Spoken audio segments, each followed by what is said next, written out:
Telekinesis, kekuatan buat mengendalikan dunia di sekitar kita cuma pakai pikiran.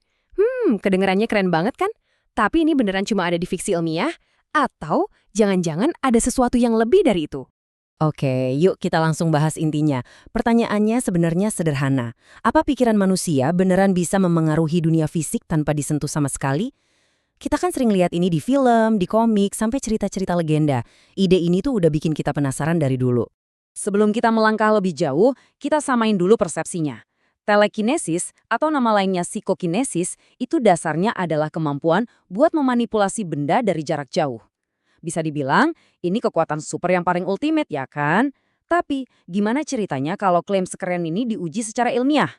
Nah, buat ngerti sains di baliknya, kita perlu mundur sedikit nih buat lihat dari mana sih sebenarnya klaim-klaim luar biasa ini muncul. Perjalanannya cukup panjang loh, lebih dari 100 tahun. Fenomena ini tuh nggak ujuk-ujuk ada. Akarnya bisa kita lacak sampai ke sesi-sesi pemanggilan arwah di zaman dulu, di mana meja katanya bisa melayang sendiri. Terus, maju ke era Perang Dingin, ada tokoh kayak Nina Kulagina dari Uni Soviet yang kabarnya bikin para ilmuwan garuk-garuk kepala. Dan tentu saja, siapa sih yang nggak kenal Uri Geller yang bengkokin sendok di TV dan bikin semua orang di rumah nyobain hal yang sama. Nah, ini kuncinya. Para peneliti itu membagi telekinesis jadi dua jenis. Pertama, ada PK makro. Ini yang gede-gede, yang kelihatan mata, kayak bengkokin sendok atau ngangkat barang. Masalahnya, ini susah banget dibuktiin di lab tanpa curiga ada trik. Terus yang kedua, ada PK mikro. Nah, ini efeknya super kecil. Kayak misalnya kita coba pengaruhi hasil lemparan dadu pakai pikiran. Mungkin nggak sedramatis yang pertama, tapi justru yang inilah yang bisa diuji pakai statistik. Dan disinilah sains mulai serius mencari jawaban. Dengan semua klaim heboh ini yang beredar, ya jelas dong para ilmuwan nggak bisa diam aja. Mereka mulai penasaran, bisa nggak sih kekuatan ini diukur di dalam laboratorium yang terkontrol ketat? Jadi, salah satu eksperimen pertama dan paling terkenal buat ngetes psikokinesis, itu idenya simple banget, terinspirasi dari para penjudi. Pertanyaannya, bisa nggak seseorang cuma pakai niat, bikin dadu yang dilempar, lebih sering keluarin angka yang dia mau? Dan disinilah buktinya mulai goyah. Para ilmuwan ngelakuin yang namanya meta-analisis. Gampangnya, mereka ngumpulin hasil dari ratusan penelitian terpisah buat lihat gambaran besarnya. Hasilnya, ternyata, begitu mereka menyaring penelitian-penelitian yang kualitasnya kurang bagus atau memperhitungkan hal sepele kayak dadu yang nggak seimbang sempurna, efek psikis yang katanya ada itu praktis hilang. Ini jadi petunjuk besar kalau mungkin ada penjelasan lain di baliknya. Oke, buat nyelangin faktor error kayak dadu yang nggak seimbang tadi, para peneliti beralih ke teknologi yang lebih canggih, Random Number Generators atau RNG. Bayangin aja, ini kayak alat lempar koin elektronik jutaan kali per detik, yang hasilnya bener-bener acak. Teorinya, kalau pikiran memang bisa mempengaruhi materi, sekecil apapun itu, alat super sensitif ini pasti bisa mendeteksinya. Tapi ternyata, polanya kok sama lagi ya?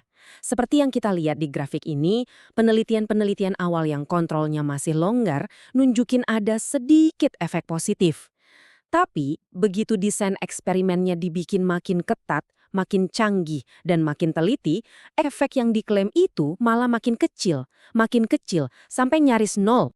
Jadi, setelah puluhan tahun pengujian, jutaan lemparan dadu, dan triliunan angka acak, akhirnya komunitas ilmiah sampai pada satu kesimpulan yang, ya cukup jelas dan tegas.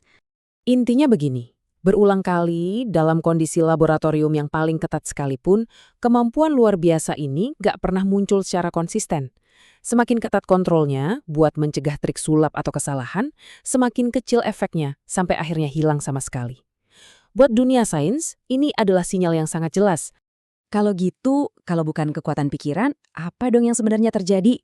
Nah, sains nawarin beberapa kemungkinan jawaban. Mulai dari trik sulap biasa, bias statistik di mana cuma hasil yang sukses aja yang dipublikasiin, sampai kekuatan keyakinan kita sendiri.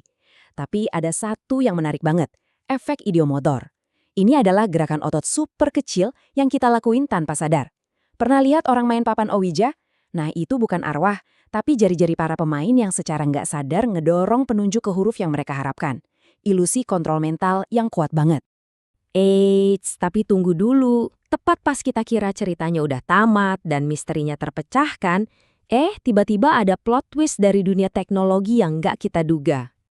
Jadi, walaupun ide mindahin barang pakai kekuatan batin kelihatannya mentok, sebuah jawaban yang berbeda justru muncul dari bidang yang sama sekali nggak terduga. Bukan dari para psikologi, tapi dari fisika dan rekayasa canggih. Di University of Minnesota, para peneliti lagi ngembangin sesuatu yang mereka sebut manipulasi objek tanpa sentuhan. Lupakan soal kekuatan batin. Ini semua tentang memanfaatkan kekuatan fisikan yang nggak kelihatan dengan cara yang super cerdas. Coba bayangin, daripada mendorong objek pakai pikiran, para ilmuwan ini nembakin gelombang suara yang nggak bisa kita dengar, namanya ultrasound. Kuncinya ada di permukaan objeknya yang dilapisin sama metamaterial. Anggap aja ini kayak cermin super canggih tapi buat suara. Pola ini manturin gelombang suara dengan presisi tinggi dan pantulannya itu menciptakan gaya dorong yang bisa ngangkat, mindahin, dan bahkan muter-muter objek di udara. Ini beneran levitasi, tapi pakai teknologi suara. Nah, ini yang bikin kita mikir. Manusia pada akhirnya berhasil menguasai kemampuan buat mindahin barang tanpa nyentuh. Tapi kekuatan ini bukan datang dari energi mistis di otak kita, melainkan dari pemahaman mendalam tentang fisika dan kecerdasan kita dalam menciptakan alat. Jadi pertanyaannya sekarang, apakah ini artinya telekinesis itu gagal? Atau justru ini adalah bentuk evolusinya yang paling nyata?